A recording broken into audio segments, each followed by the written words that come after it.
नमस्कार, आमने सामने आप देख रहे हैं और आपके साथ मैं हूं पुनीत। और चलिए खबरों की शुरुआत आप करते हैं।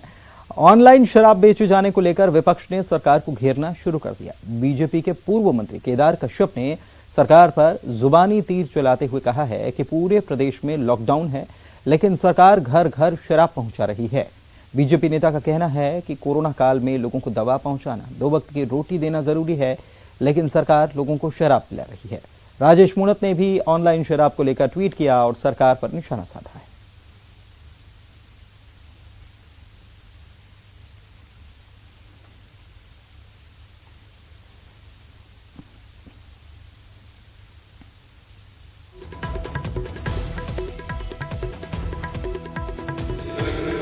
पूरे प्रदेश में लॉकडाउन है और उस स्थिति में सरकार का ये निर्णय कि घर पहुंच सेवा के माध्यम से, ऑनलाइन सेवा के माध्यम से लोगों को शराब दिया जाएगा। जहां लोगों के पास में दवाएं उपलब्ध नहीं है, जहां उनके पास में अनाज नहीं है, जहां पर उनकी चिकित्सा सुविधा होनी चाहिए, उन चिकित्सा सुविधा की चिंता न करते हुए सरकार का निर्णय कि उनको शराब प्रदान किया जाएगा, ये अत्यंत दुर्भाग्य है इस छत्तीसगढ़ के लिए। और इस सरकार की जो संवेदनशीलता है ये इस बात को जाहिर करती है।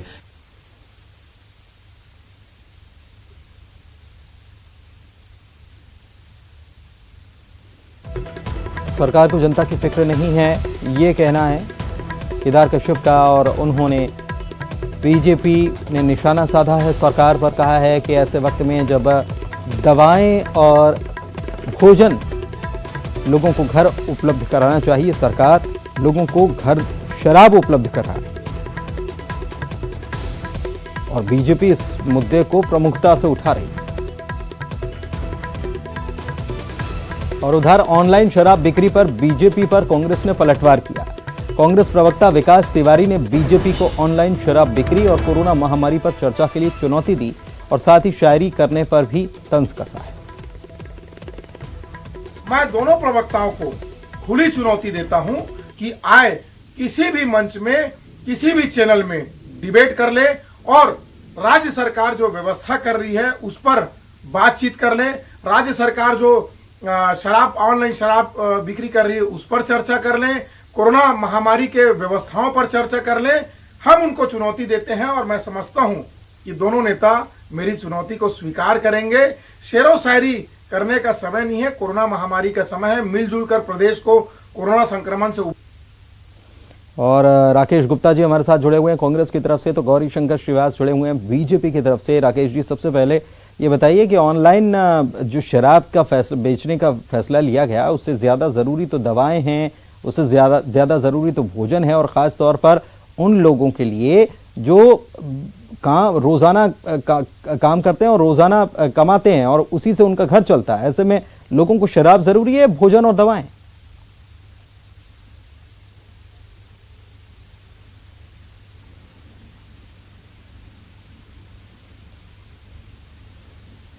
गौरी शंकर श्रीवास जी अगर हमारे साथ जुड़े हैं तो पहले उनसे सवाल कर लेते हैं, लगता है उन तक आवाज नहीं पहुंच पा रही। गौरी शंकर जी, क्या कहेंगे? तंज कसा है और कहा है कि डिबेट कर लें बैठकर। डिबेट तो विकास जी के साथ हम लोग रोज करते हैं, उसमें नया कुछ नहीं है। वो अपने सरकार के पाप पे पर्दा डालने का प्रयास कर रहे हैं, ये उनकी मजबूरी है, लेकिन इनके लिए कमीशन खोरी भी जरूरी है। बेशर्मी का चादर इस सरकार ने इस कदर ओढ़ लिया है कि लोगों की चीख पुकार आहें नहीं दिख रही है। आपने जिन दिहाड़ी मजदूरों का हवाला दिया है, लोगों के पास काम नहीं है, लोगों के पास पैसा नहीं है। और जिस दवा की आपने बात की है, तो दवा को अभी तो इन्होंने वर्गीकरण कर दिया है इस प्रदेश में। वैक्सीन में कैसा इस सरकार ने किस तरीके से लोगों को प्रताड़ित किया, गुमराह किया। 2 महीने से ज्यादा इन्होंने वैक्सीनेशन के नाम से गुमराह किया और वैक्सीन आया उसको भी बांट दिया। और सबसे बड़ी बात कि आज प्रदेश में जिस बात को आपने कहा उसको मैं आगे ले जाता हूँ कि हमको वैक्सीन की जरूरत है, दवा की जरूरत है, दारू की नहीं है। कितने परिवार यहाँ पर बिखर चुके हैं। सरकार हवाला देती है कि चंद कुछ लोग, तो 4, 5, 6 लोग स्प्रिट पी रहे हैं, कफ सिरप पी के उनकी मौत हो गई है। हजारों लोगों की जो मौत हो रही, लाखों परिवार जो बर्बाद हो रहा है, उसका क्या? और जब बात हम लोग करते हैं तो पड़ोसी राज्यों की लोग वो करते हैं कि वहाँ उत्तर प्रदेश में मिल रहा है, बिहार में मिल रहा है, फलाना मिल रहा है। वहां की राज्य सरकार ने, यहाँ वहां की पार्टियों ने शराबबंदी के नाम पे चुनाव नहीं लड़ा था, ना वोट बटोरा था। ये वही लोग हैं जिन लोगों ने शराबबंदी का नाम लेकर इस प्रदेश में सत्ता हथियाया, और किस तरीके से इनका चेहरा और चरित्र बदलता है इसको प्रदेश की जनता देख रही है। ऐसे गम के माहौल में, ऐसे मर्म के माहौल में इस सरकार ने अपना शर्म बेच खाया है और घर घर शराब पिलाया जा रहा है। लोगों से पैसा भी ले लिया गया, उनको शराब भी नहीं मिल रहा है। कल तो रायपुर में साहब कि ठेले में शराब बेचा जा रहा था खुलेआम, लोगों को बुला बुलाकर चौक में शराब दिया जा रहा है। इससे ज्यादा शर्म का विषय है, इससे दुख का विषय हम लोग के लिए क्या होगा। और उसके बाद अगर उनके प्रवक्ता आपके चैनल पे आकर इस तरीके से ऐसे पाप पे पर्दा डालते हैं और इस बात को सही ठहराते हैं, तो ये बहुत ही दुर्भाग्यजनक बात है छत्तीसगढ़ के लिए। बहुत दुर्भाग्यजनक बात है छत्तीसगढ़ के लिए। श्रीवास साहब, एक बात और कि सरकार की तरफ से ये दलील दी जा रही है कि तस्करी रोकने के लिए हमने ये फैसला लिया है। बाहरी जगहों से तस्करी हो रही थी शराब की, फिर लोग सैनिटाइजर और कफ सिरप पीने से बीमार पड़ रहे थे और मर रहे थे, इस वजह से हमने ये फैसला लिया है। आपको लगता है कि ये जायज इसके पीछे वजह बताई जा रही है? देखिए, तस्करी करने वाले इन्हीं के नेता हैं। मैं एक एक का नाम बता दूंगा जो राकेश जी जुड़ चुके हैं। राकेश गुप्ता कांग्रेस नेता हैं हमारे साथ, उनसे बात कर लेते हैं। राकेश जी, क्या जवाब देंगे? बीजेपी आपकी सरकार पर सवाल उठा रही है कि आप ये कैसा फैसला ले रहे हैं कि चंद लोग अगर कफ सिरप या सैनिटाइजर पीने से मर रहे हैं तो आप उनके लिए सोच रहे हैं, लेकिन जो लोग लगातार बीमार हैं उनके लिए कोई सोचा नहीं जा रहा, वैक्सीनेशन उपलब्ध नहीं है, आप ऑनलाइन घर घर शराब पहुंचा रहे हैं। वैक्सीनेशन कौन उपलब्ध कराएगा? केंद्र सरकार की राज्य सरकार खुद लेकर आएगी। वैक्सीनेशन की जो बात इन लोग जोर जोर से कर रहे हैं, चिल्ला चिल्ला कर रहे हैं, उनको बोलिए कि अपनी केंद्र सरकार के दरवाजे में सारे सांसद और सारे विधायक इकट्ठा होंगे और राज्य सरकार के नागरिकों की सुरक्षा के लिए गुहार लगाएंगे। जो लोग विधवा विलाप कर रहे हैं शराब के नाम पर, उन लोगों ने महात्मा गांधी की तस्वीर लगाकर शराबबंदी का प्रचार किया है। ये दोहरे चरित्र हैं और ये लोग केवल राजनीति करना जानते हैं। लेकिन शराबबंदी की बात करते हुए सरकार तो सत्ता में आई थी ना, फिर घर घर शराब पहुंचाने की जरूरत क्या महसूस हो रही है आप लोगों को? जी हाँ, घर घर पहुंचाने की शराब जरूरत इसलिए पड़ी है कि जो लोग शराब के हैबिचुअल हैं, वो लोग अनजाने में स्पिरिट और कफ सिरप पी रहे हैं और अल्कोहल विड्रॉल सिंड्रोम हो रहा है। ऐसे लोगों को परिवार के मुखिया जा रहे हैं जिनको मेडिसिन के रूप में, दवाई के रूप में अल्कोहल की जरूरत है, उनको कुछ समय के लिए कुछ मात्रा में शराब देने की जरूरत है। लेकिन यह एक नीति। राकेश जी, तो दो तीन चीजें समझा दीजिए मुझे कि क्या आपने मात्रा तय कर दी है बेचने के लिए, कि कितनी मात्रा में उसको व्यक्ति को जरूरत है, क्या जिसको जरूरत है उसी को बेच रहे हैं? दूसरी बात मुझे ये बता दीजिए कि सैनिटाइजर और अल्कोहल या कफ सिरप पी रहे हैं तो ये कफ सिरप कैसे अवेलेबल हो जा रहा है ऐसे लोगों को? आपको इस बात का भी, इनको अवेलेबल नहीं होगा तो फिर। और तीसरी बात कि शराबबंदी की आप जो बात करते हैं, तो शराबबंदी की बात करते हैं तो ये आपके लिए बहुत एक आसान उपाय था और एक बहाना आप समझ लीजिए कि बड़ी संख्या में लोग, इतने दिन से भी तो शराबबंदी थी ना, तब भी चल ही रहा था ना। देखिए, आप शराब पीने का मेडिकल साइंस बहुत अच्छे से नहीं जानते हैं। जब शरीर अभ्यस्त हो जाता है शराब पीने का, तो एक सीमित समय के बाद शरीर को जब अल्कोहल की मात्रा की जरूरत होती है, तो अल्कोहल विड्रॉल सिंड्रोम होने के कारण मरीज को बहुत सारे ऐसे लक्षण आने लगते हैं जो जानलेवा हो जाते हैं। इतना बता दीजिए राकेश जी, आपको इतना पता है, मेडिकल साइंस की बात कर रहे हैं, मुझे केसेस बता दीजिए कि 1.5 महीने तक अभी लॉकडाउन चल रहा है, कितने केसेस आए छत्तीसगढ़ में इसके, एक बता दीजिए आप। 20 के आसपास तो ऑन रिकॉर्ड मरीज हैं जो पुलिस ने गिरफ्तारी की है। एक डॉक्टर को सिरप देने के शक में पकड़ा है, झोला छाप डॉक्टर को।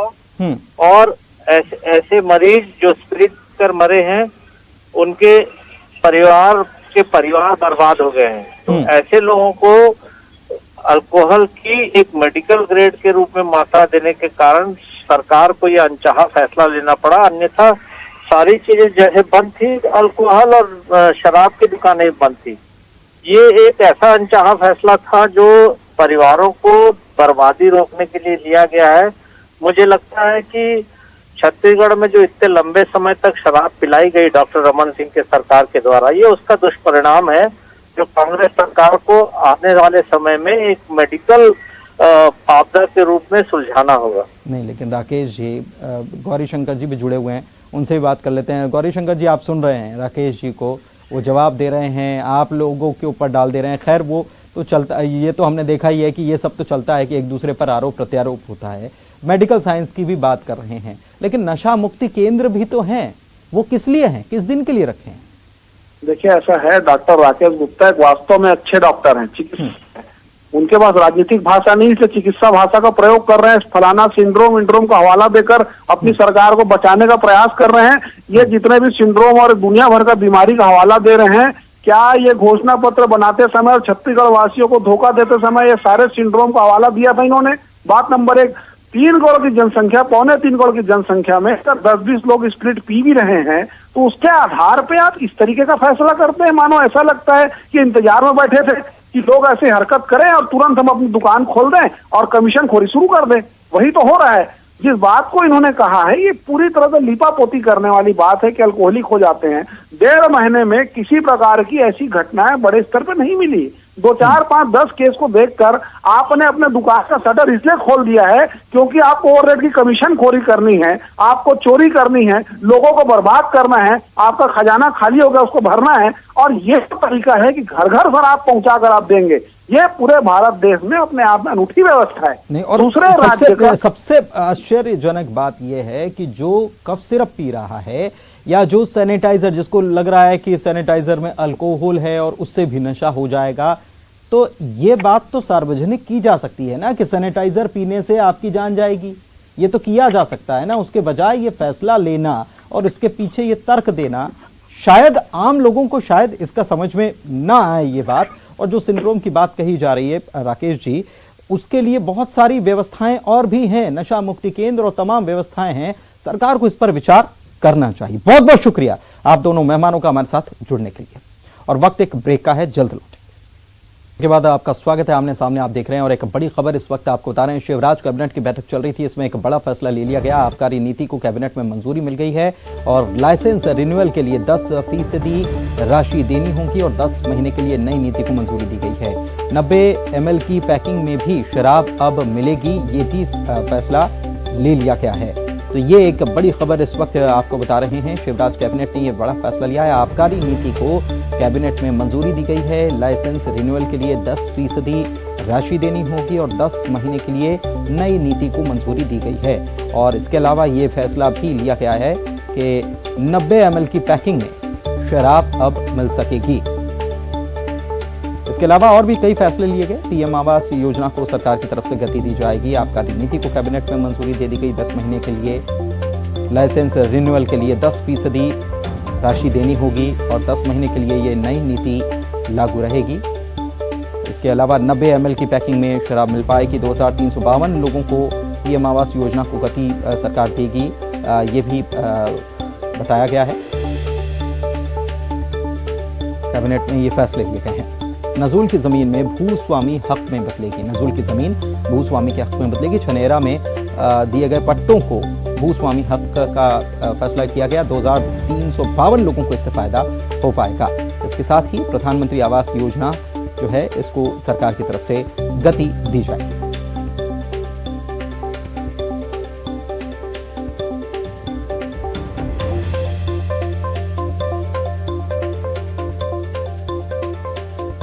तो 180 ml के आधे दाम में 90 ml की पैकिंग में भी शराब मिल पाएगी। प्रधानमंत्री आवास योजना के तहत प्रोजेक्ट को गति देने की कोशिश भी सरकार करेगी। ये फैसला भी लिया गया। आवास योजना के तहत नजूल की जमीन भूस्वामी हक में बदली जाएगी और कई सारे फैसले कैबिनेट की बैठक में लिए गए हैं। छनेरा में दिए गए पट्टों को भूस्वामी हक किया जाएगा। और अनुराग हमारे संवाददाता हमारे साथ जुड़े हुए हैं, सीधे उन्हीं से बात करते हैं। अनुराग, कैबिनेट की बैठक समाप्त हो गई, क्या बड़े फैसले हुए हैं?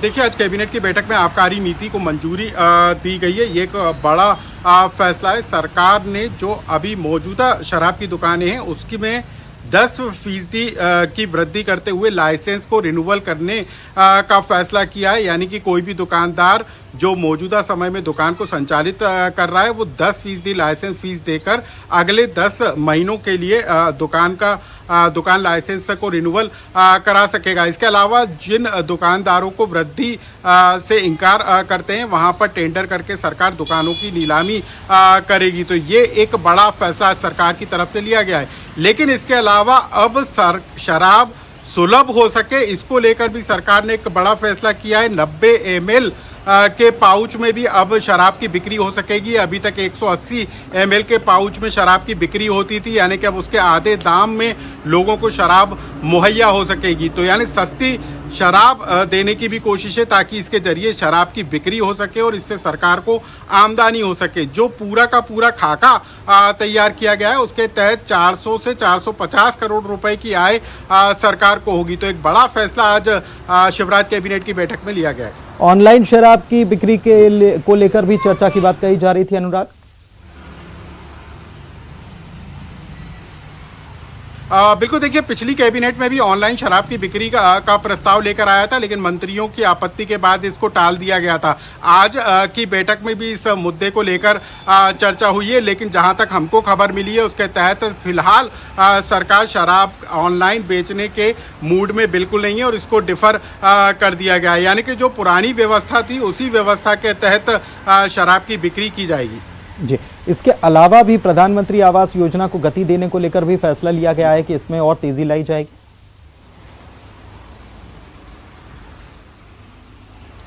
बिल्कुल पुनीत, देखिए प्रदेश में कई ऐसे प्रोजेक्ट हैं जो नगरीय प्रशासन और राजस्व विभाग की जमीन के विवाद के चक्कर में अटके हुए हैं और इसी को लेकर सरकार ने बड़ा फैसला किया है कि जो नजूल की जमीन होगी उसको भू स्वामी धारक में परिवर्तित किया जाएगा। यानी कि उसका हक अब जो है नगरीय प्रशासन विभाग के पास होगा और उसका सीधा निर्माण, जो प्रोजेक्ट अटके हुए हैं उसमें तेज गति के साथ उनका निर्माण कार्य किया जाएगा। यानी कि जो बाधाएं अभी तक आ रही थी पीएम आवास योजना के तहत जो मकानों का निर्माण होना है उसमें अब कहीं ना कहीं तेजी आएगी। इसके अलावा जो नर्मदा क्षेत्र में, जो डूब क्षेत्र में जो प्रभावित आए थे छनेरा नगर परिषद के जितने भी पट्टेधारी थे उनको भी अब भूस्वामी पत्र दिया जाएगा ताकि वो अपनी उस जमीन पर निर्माण कर सकेंगे, उस पर बेहतर तरीके से काम कर सकेंगे। तो ये भी एक बड़ा फैसला सरकार की तरफ से आज कैबिनेट की बैठक में लिया गया है। शुक्रिया आपका अनुराग इस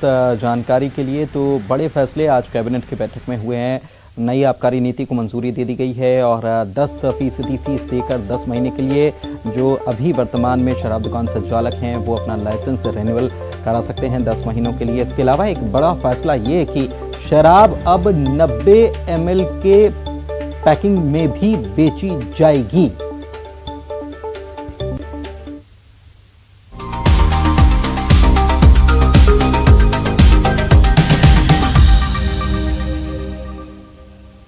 अच्छी खबर की बात, कोरोना काल में लोग अनोखा प्रयोग कर रहे हैं। महाकाल के नगरी उज्जैन में लोगों ने गूगल, अजवाइन, नीम, कपूर को देसी घी में मिलाकर जलाया और इसके धुएं से कॉलोनी को सैनिटाइज किया गया। इन लोगों का यह मानना है कि इससे न केवल नेगेटिव एनर्जी दूर होगी बल्कि संक्रमण पर भी लगाम लग सकेगी।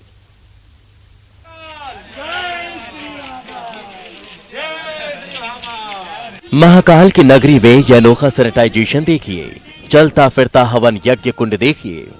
न किसी मंदिर में न किसी यज्ञशाला में बल्कि कॉलोनी में घूम घूम कर हर गली में गुजर रही है ये टोरी। बांस की बल्लियों पर तैयार है हवन कुंड, मंत्र की धुन भी सुनाई दे रही है।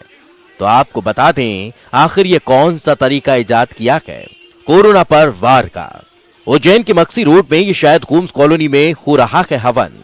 रहवासियों ने महामारी से छुटकारा पाने का यह अनोखा तरीका निकाला है। हवन सामग्री, कपूर, गूगल आदि से रोजाना संध्या आरती के समय ये रोजाना हर व्यक्ति के घर में ये प्रोसेस होनी चाहिए जिससे घर में जो भी नेगेटिव ऊर्जा हो वो खत्म हो। और इसी पद्धति को हमने आज ध्यान में रखते हुए पूरी कॉलोनी में इस धूप का हवन प्रोसेस पूरी करी है ताकि ये जो कोरोना संक्रमित जो लोग हो रहे हैं या जिनमें भी कोरोना से संक्रमित जो कीटाणु सभी जगह आज वायु में सभी जगह आ गए हैं तो उससे इस कीटाणुओं का नाश हो। बस इसी आशा से हमने आज प्रोग्राम करा है। गूगल, कपूर, अजवाइन, नीम, शुद्ध देसी घी को मिलाकर हवन में आहुति दी जा रही है। यहाँ लोगों का यकीन है कि इससे निकलने वाले धुएं से न सिर्फ नेगेटिव एनर्जी पर वार होगा बल्कि संक्रमण भी दूर होगा। ये इनका यकीन है, आस्था है। बिल्कुल घर में जब कीजिए तब कीजिए, लेकिन क्या संक्रमण को भगाने का ये कारगर उपाय है? सोचिए जरूर। इसमें हमने गूगल, कपूर, अजवाइन, नीम, चंदन और शुद्ध घी इस तरीके से हमने सारी आहुति से दे के आज हवन सामग्री पूरी करके आज पूरी कॉलोनी में इसको घुमाया है। ये कोई पहला मौका नहीं है। उज्जैन में इससे पहले भी मिर्च यज्ञ, श्मशान में ड्राई फ्रूट, नारियल के जरिए तांत्रिक अनुष्ठान किए जा चुके हैं। क्या मर्ज का इलाज हवन है? आस्था अपनी जगह है, लेकिन संक्रमण के संकट में आप अस्पताल जाना न भूलें। अस्पताल जाएं, बीमारी का इलाज कराएं, खुद ही डॉक्टर न बन जाएं। उज्जैन से आनंद निगम के साथ ब्यूरो रिपोर्ट, न्यूज़ 18। और इसी के साथ आमने सामने में इतना ही। नमस्कार।